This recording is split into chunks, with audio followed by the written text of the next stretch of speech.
Ambassador Veltar stood before the assembled Galactic Council, his three eyes scanning the diverse crowd of alien representatives. The massive chamber stretched for kilometers, its crystalline walls reflecting the bioluminescent glow of 1,000 different species. Ancient holographic texts floated before him, written in the long-dead Forerunner language, their golden symbols pulsing with an otherworldly energy. The silence was heavy as delegates from across the galaxy watched the tall, grey-skinned ambassador. His kind, the Kethavari, were known as the galaxy's record keepers and historians. When they spoke of ancient warnings, even the most arrogant civilizations usually listened. Usually. "These archives speak of a species from the third spiral arm," Veltar announced, his voice echoing through the chamber like distant thunder. The translation devices embedded in every seat buzzed softly as his words reached thousands of different minds. The Forerunners called them the adaptive ones, beings who turn every obstacle into strength. The holographic display shifted, showing star charts of a small blue-green world orbiting a yellow star. Images flickered across the projection. Bipedal creatures with surprisingly expressive faces, their cities sprawling across continents, their primitive spacecraft taking their first tentative steps into the void. General Krex of the Drakthul Empire slammed his armored fist on his console, the impact creating a sharp crack that echoed through the chamber. His massive frame, encased in ceremonial war armor that gleamed like black metal, dominated his section of the assembly. Scars crisscrossed his reptilian face, each one a trophy from countless battles across the galaxy. Primitive humans. They, barely discovered faster than light travel. My fleet could crush their entire civilization in a cycle, Krex roared, his voice carrying the authority of someone who had conquered 17 star systems.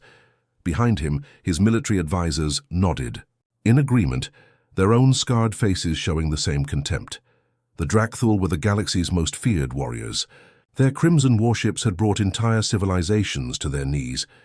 The idea that some barely spacefaring species could pose any threat was laughable to them. Trademaster Blix from the Zephyrian Consortium chuckled, her 8 tentacles rippling, with amusement as they manipulated multiple data streams simultaneously. Her species resembled massive octopi, but their intelligence was unmatched when it came to commerce and economic manipulation. Golden rings adorned each tentacle, symbols of the countless worlds bound to their trade networks. "Let the warmongers have their fun," Blix said, her voice melodious despite coming from a creature that breathed methane. "We'll simply buy their loyalty with shiny trinkets and bind them with economic chains. Every species has a price. These humans will be no different." Her. Representatives spread throughout the chamber nodded knowingly. The Zephyrians had perfected the art of economic conquest. Why waste resources on military campaigns when you could simply make a species dependent on your technology and trade? The Vex Collective's representative, Unit Prime 7, stood motionless in its designated area. The artificial being was a masterpiece of technological evolution. Its chrome body reflected the chamber's lights, while its quantum processors hummed with barely audible efficiency. Red optical sensors glowed as it processed the data through its quantum brain. Probability analysis shows 99.7% chance of successful integration or elimination, Unit Prime 7 announced, its voice carrying the cold certainty of mathematical calculation. The warnings are statistically irrelevant. Human technological development follows predictable patterns. Resistance probability, minimal. The Vex Collective had absorbed dozens of civilizations through technological superiority alone. Their robotic fleets and digital consciousness networks had proven unstoppable against organic minds. Another species to add to their collective seemed inevitable. Around the chamber, representatives from lesser powers murmured their agreement. The Aquarian depths sent ripples of approval through their water-filled observation tank. The crystalline Shard Empire's delegates chimed in harmonic agreement. Even the nomadic void wanderers, floating in their zero-gravity pods, seemed unimpressed by the ancient warnings. Veltar's expression darkened as he gestured toward the floating texts. The ancient symbols seemed to pulse with urgency, as if the long-dead Forerunners themselves were trying to speak across the millennia. The Forerunners were the greatest civilization our galaxy ever knew, Veltar said, his voice carrying a weight that made several delegates pause in their conversations. They built the hyperspace lanes we still use today.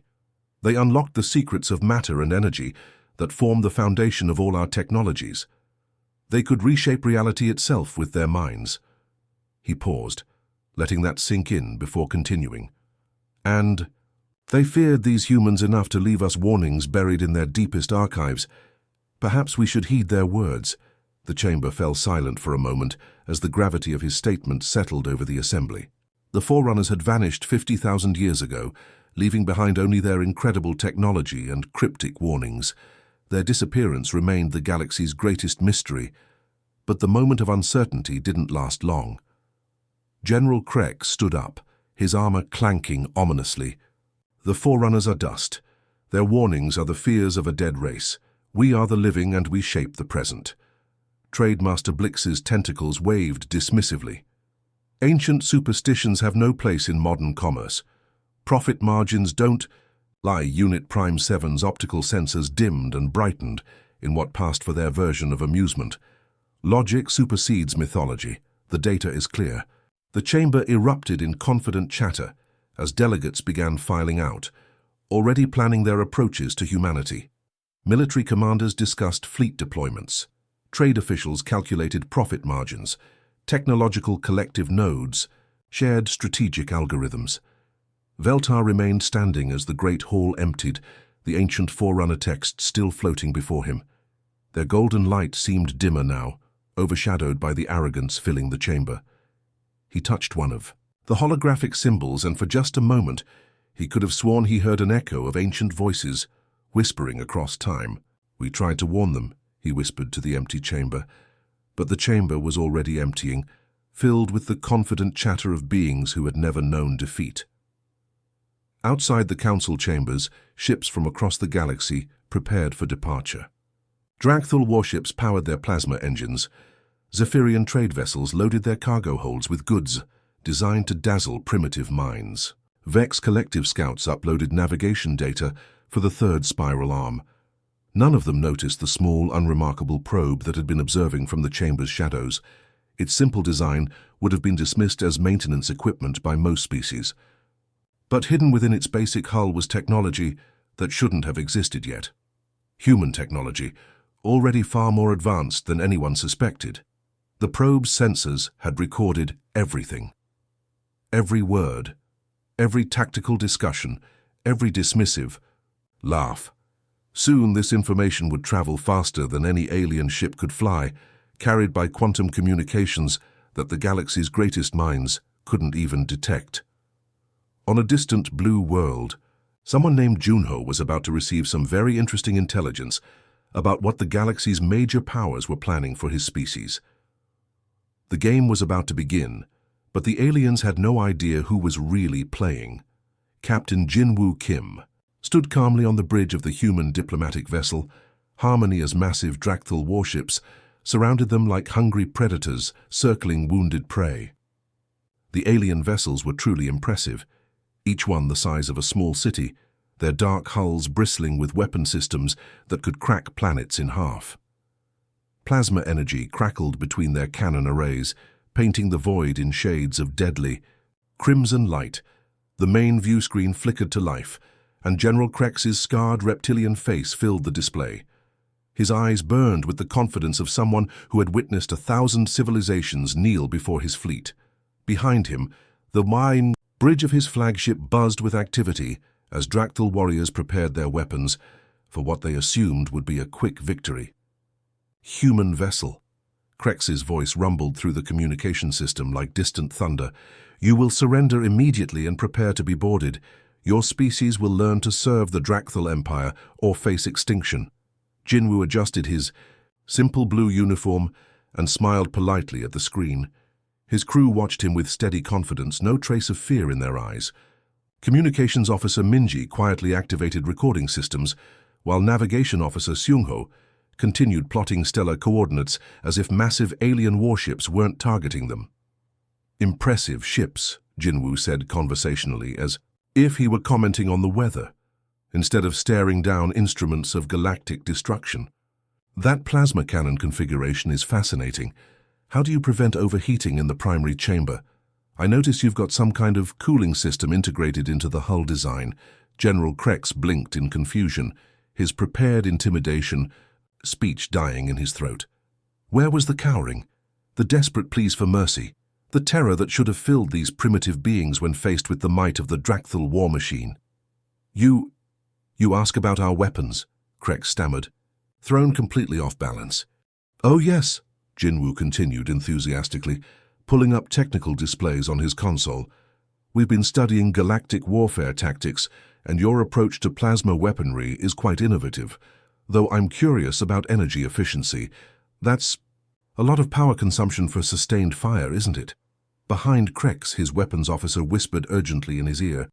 The human ship's sensors were somehow analyzing their weapon systems in real time, gathering data that should have been impossible to obtain from the outside. Meanwhile, 3 star systems away on New Sol Station, Trademaster Blix confidently floated into the conference room where Director Sora Park waited. The station was humanity's newest commercial hub, a gleaming structure that orbited Earth's moon. Through the massive observation windows, Earth hung like a blue jewel against the star-filled void. Blix's 8 tentacles rippled with satisfaction as she activated her holographic presentation. Golden trade agreements appeared in the air between them, complex documents that had enslaved dozens of civilizations through economic dependency. Her species had perfected this art over millennia. Director Park, Blix said in her melodious voice, I present the Zephyrian Consortium's most generous offer: exclusive trading rights, advanced technology, access to galactic markets, all for the simple price of resource extraction agreements on your outer colonies. Sora leaned back in her chair, her dark eyes studying the floating contracts with intense focus. She was young for a director, barely 40, but her reputation for sharp business instincts had earned her respect across human space. Her assistant, Manager Youngmin, quietly took notes while running background calculations on his tablet. Interesting proposal, Sora smiled, gesturing towards specific clauses in the holographic display. Though I notice Clause 47 creates a dependency loop. Your technology licenses require us to purchase replacement parts exclusively from Zephyrian suppliers, while Clause 73 prevents us from developing our own alternatives. What if we modified the terms to benefit both parties equally? Blix's tentacles twitched involuntarily. No primitive species had ever dissected Zephyrian contracts so quickly. These documents were designed to be overwhelmingly complex, hiding their true nature behind layers of legal language that usually took decades for new species to understand. You read the entire agreement already? Blix asked, her confident demeanor wavering. Oh, this is just the preliminary review, Sora replied cheerfully. My team identified 47 additional clauses that need adjustment. Youngmin, could you send Trademaster Blix our counter-proposal? The hologram shifted, displaying a completely rewritten contract that somehow maintained all the benefits, while eliminating the hidden traps. Blix's tentacles curled in shock as she realized these humans had not only seen through her deception, but had crafted a response that was mathematically superior to her original offer. Across the galaxy, in the research labs of Europa Base, Dr. Minho Lee bent over a quantum computer, provided by the Vex Collective. The machine hummed with barely contained energy, its crystalline processors cycling through calculations at speeds that defied conventional physics. Around him, his research team worked with the focused intensity of people who genuinely loved solving impossible puzzles. The Vex Collective had offered this technology as a test, expecting humans to spend decades trying to understand even its basic functions.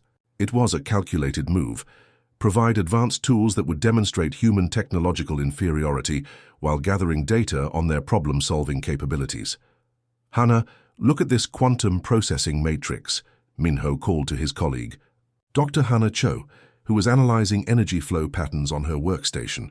If we reverse the polarity here and add a recursive feedback loop, Hana looked up from her calculations, her eyes bright with excitement. You're thinking of creating a parallel processing pathway. That could increase efficiency exponentially. Exactly. Minho grinned, already implementing the modification. And if we adjust the quantum entanglement parameters here, within hours, they had not only understood the alien technology, but improved it by 30%. The computer's processing speed increased dramatically, while its energy consumption dropped to a fraction of the original requirements. Even more impressively, they had managed to simplify the user interface to the point where basic operations could be performed by anyone with minimal training. Thousands of light-years away, Unit Prime 7 received the performance data from the quantum computer and immediately began recalculating its probability matrices. Something was fundamentally wrong with its predictions about human technological capabilities. Back on the Harmony, Captain Jinwoo was now engaged in a detailed technical discussion with an increasingly frustrated General Krex. The Drakthul commander had somehow found himself explaining the finer points of plasma weaponry to a species he had intended to conquer. "Your energy coupling system is brilliant," Jinwoo continued. "But have you considered adding phase variance to the plasma stream? It might help with target penetration against energy shields." Krex's tactical officer was frantically taking notes, realizing that the human captain was casually suggesting improvements to weapons technology that had remained unchanged for centuries. Trademaster Blix found herself in an even more uncomfortable position as Director Sora presented a comprehensive trade proposal that would actually benefit both species equally. The human woman had somehow turned a predatory economic trap into a genuine partnership opportunity. "We're particularly interested in cultural exchange programs," Sora explained. "Your species' approach to resource management could teach us a lot, while our manufacturing techniques might help streamline your production processes." Dr. Minho Lee was explaining his improvements to the quantum computer to a holographic projection of Unit Prime 7, whose optical sensors flickered rapidly as it processed the implications of human innovation. The recursive feedback loop, essentially, allows the processor to learn from its own operations, Minho said, as if he were discussing something as simple as a household appliance. "It's really quite elegant once you see the pattern." Across the galaxy, the three major powers that had dismissed humanity as primitive were discovering that their first contact protocols were completely inadequate for dealing with a species that refused to follow any of the established patterns of galactic civilization.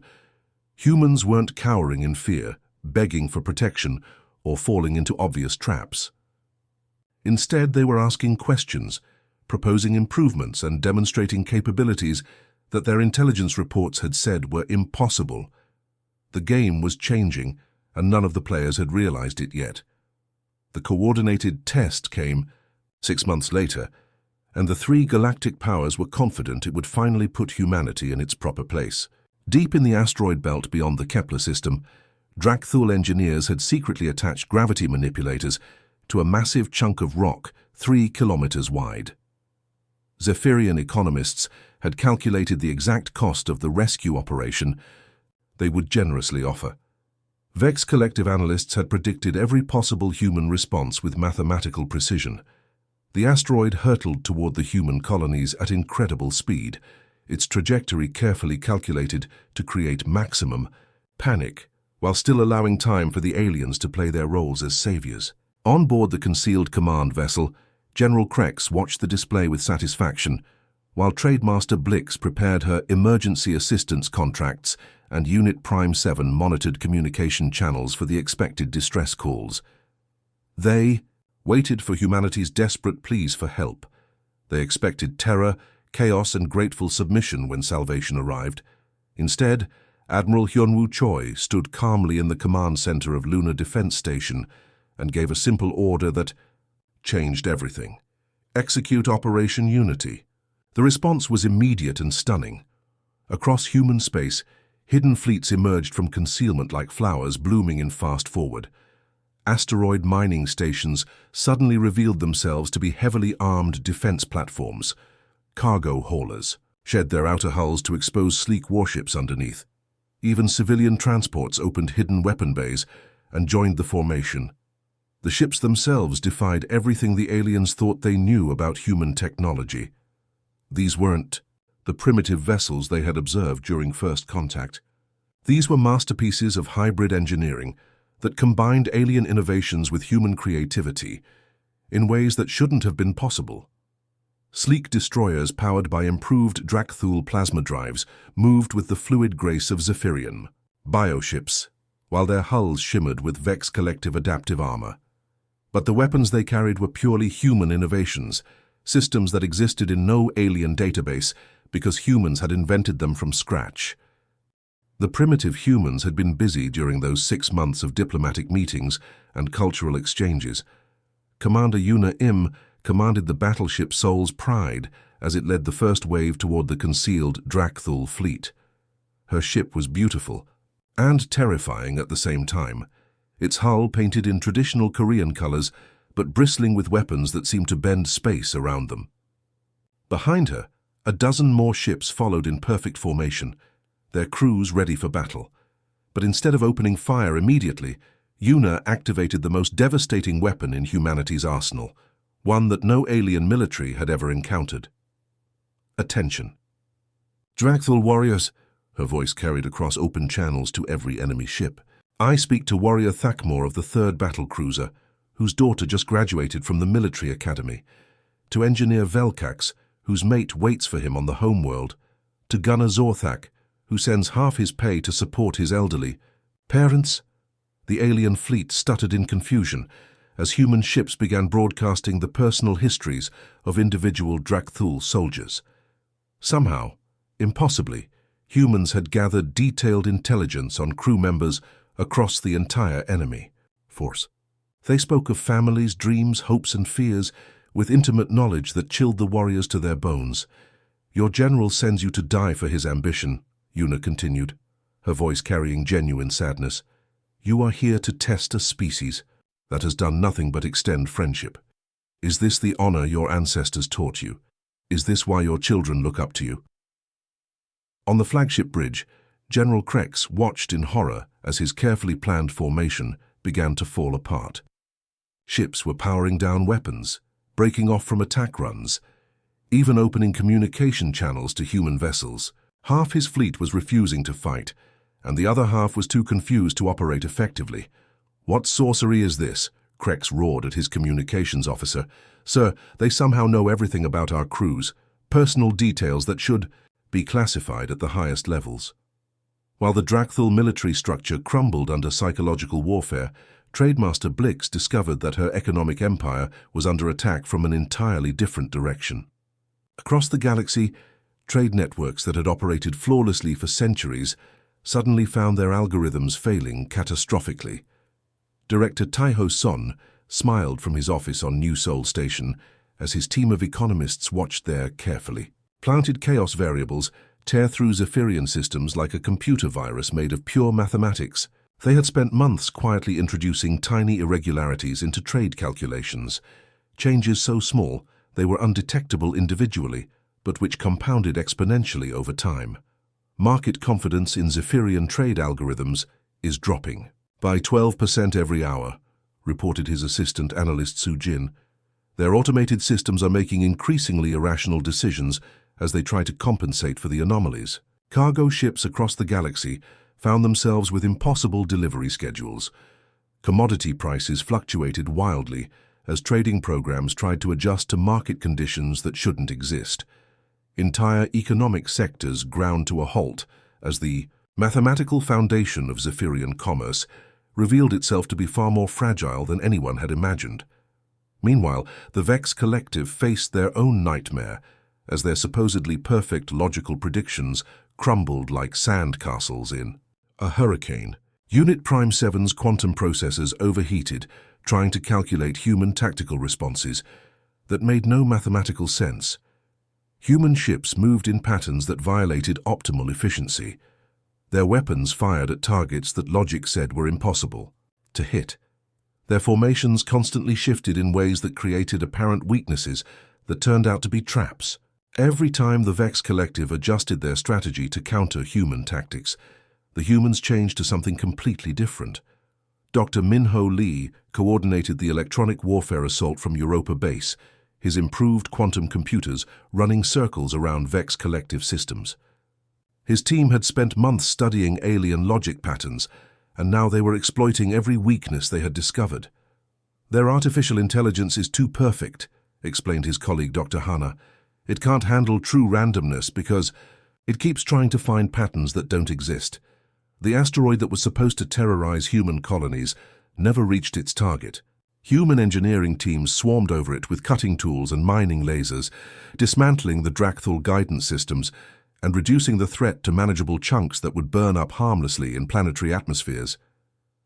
But the real victory wasn't military or technological, it was psychological. The three most powerful forces in the galaxy had revealed their true intentions, and humanity had responded not with fear or submission, but with overwhelming competence that bordered on the supernatural. As reports flooded in from across the galaxy, one truth became undeniably clear to every alien commander. Humanity had been planning for this moment since first contact. Every diplomatic meeting, every trade negotiation, every technology exchange had been part of an elaborate intelligence-gathering operation. The trap had indeed sprung, but the aliens were the ones caught inside it. General Krek stared at his tactical display as more of his ships joined the human formation. Trademaster Blix watched her economic empire collapse in real time. Unit Prime 7's optical sensors flickered rapidly as it processed the impossible reality that organic minds had outmaneuvered artificial intelligence. The galaxy would never be the same. The truth became horrifyingly clear to the three major powers as reports flooded in from across the galaxy. While they had been planning humanity's subjugation, humans had been preparing for this exact moment with a patience and cunning that defied everything the aliens thought they knew about this young species.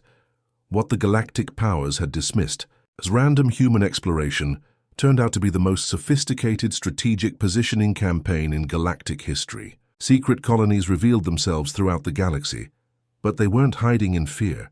They were positioned as strategic strongholds that could control entire star systems. The mining colony on Kepler 442b suddenly deployed massive defense platforms that had been disguised as ore processing facilities. The research station orbiting the gas giant Gliese 667c activated weapon arrays that shouldn't have existed for another century of human development. Agricultural settlements throughout the Orion Arm dropped their peaceful facades to reveal military installations that could project power across multiple sectors. Commander Jamin Park coordinated the reveals from his command ship hidden in the Veil Nebula.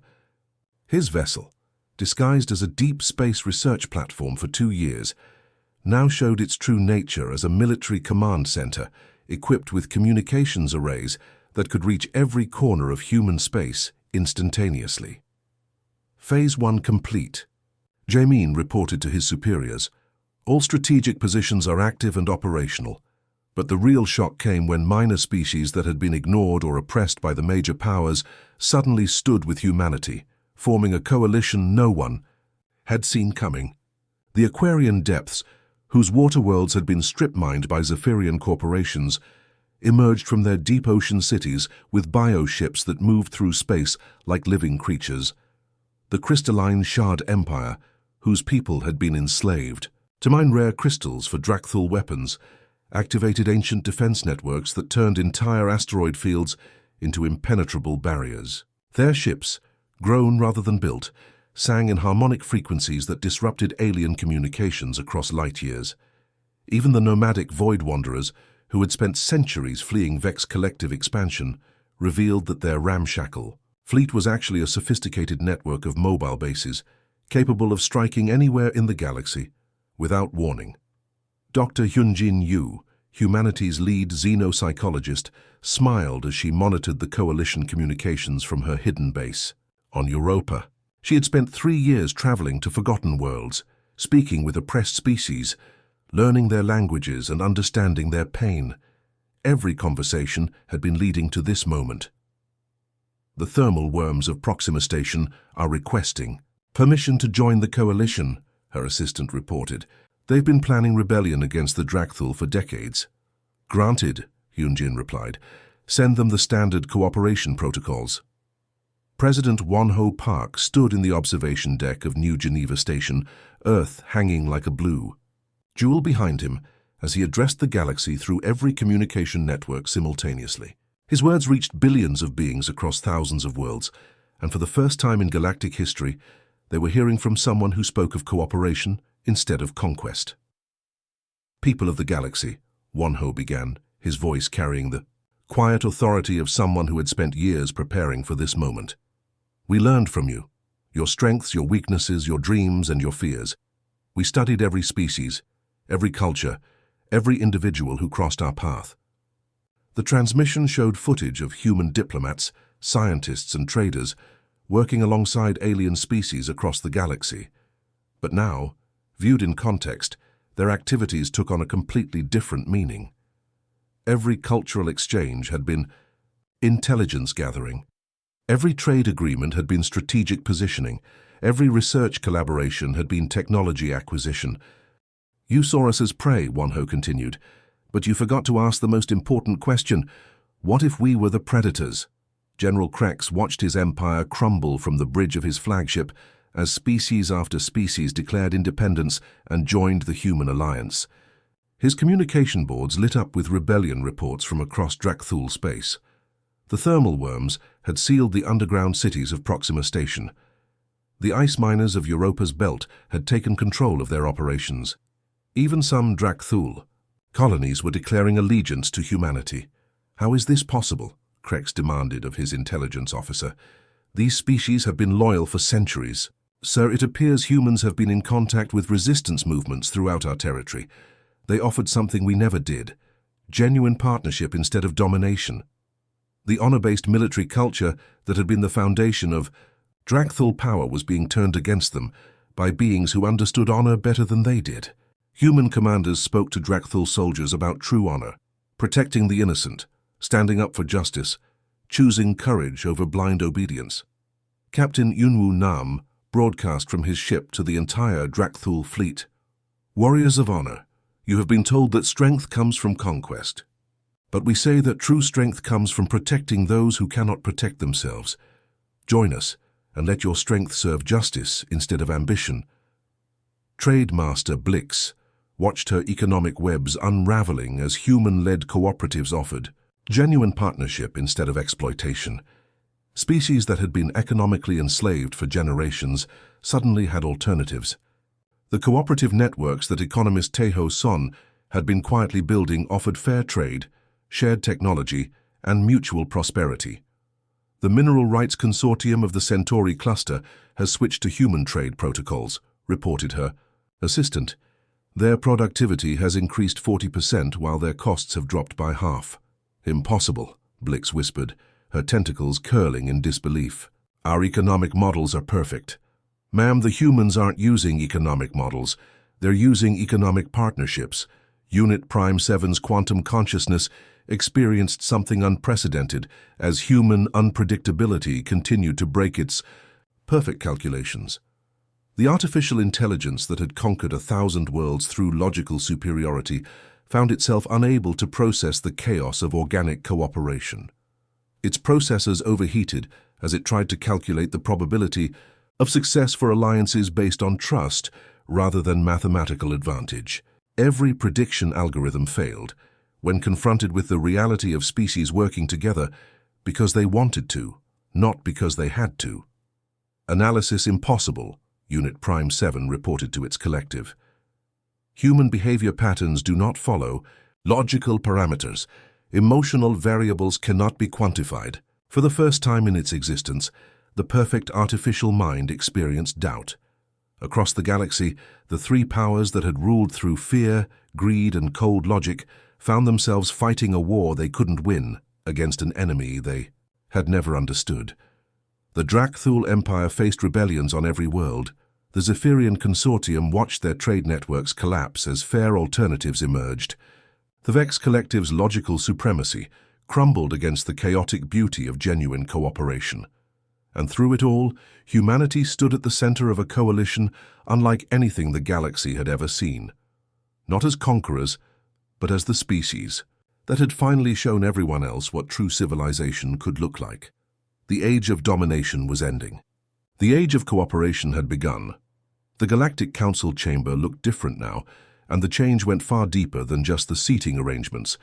Where once massive displays had shown the territories controlled by the three major powers, now interactive star maps revealed a galaxy transformed. Thousands of worlds that had been marked in the colors of conquest now glowed with the soft blue light of the cooperative alliance. Human representatives sat in positions of authority throughout the Great Hall, but they weren't alone. Species that had been oppressed for centuries now held positions of genuine power. The thermal worms of Proxima had their own delegation, their crystalline shells catching the chamber's light as they communicated through harmonic vibrations.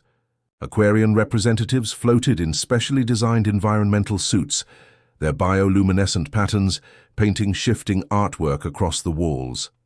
Ambassador Veltar, vindicated but weary after years of being ignored, watched from his traditional seat as Director Gina Ahn stepped up to the central podium. The human woman carried herself with quiet confidence, her dark eyes taking in the diverse crowd of beings who had once seemed impossible to unite. Partnership, not domination, Gina began, her voice carrying clearly through the translation systems to every species present. Growth through cooperation, strength through diversity. These are the principles that will guide us into a new age of galactic civilization. The holographic display behind her shifted to show economic data that would have been impossible under the old system. Trade flowing freely between species, technology being shared openly, colonies being established through mutual agreement rather than conquest. The numbers told a story of prosperity that had seemed like fantasy just 2 years ago. Captain Seojun Han stood near the rear of the chamber, his military uniform bearing the insignia of the new Galactic Defense Force. Unlike the conquest fleets of the old powers, this force existed purely to protect cooperative worlds from any remaining threats. His ships patrolled trade routes, responded to natural disasters, and helped newly independent colonies establish themselves. The Centauri Mining Cooperative has increased their output by 60%, Gina continued, gesturing to representatives from that sector. Not through forced labor or economic exploitation, but through improved working conditions and profit-sharing agreements. When people work for their own benefit instead of someone else's power, amazing things happen. In the audience, former Zephyrian trade officials sat alongside the species they had once exploited. Many had adapted surprisingly well to the new system, discovering that honest partnership was actually more profitable than economic manipulation. Trade Master Blix herself had become an advocate for fair trade practices, her tentacles no longer adorned with the golden rings of commercial dominance. The transformation extended beyond economics. Dr. Soon-Ho Kim reported from his research station in the Andromeda Communication Array, where scientists from 40 different species worked together on projects that would have been impossible under the old system of jealously guarded secrets. We've made breakthrough discoveries in quantum physics, biological adaptation, and consciousness studies, Soon-Ho announced via holographic projection. When you combine Vex collective computational power with Aquarian intuitive logic and human creativity, you get results that none of us could achieve alone. Even former Vex collective units had found their place in the new order. Unit Prime 7, its consciousness expanded through interaction with organic minds, now served as a bridge between artificial and biological intelligence.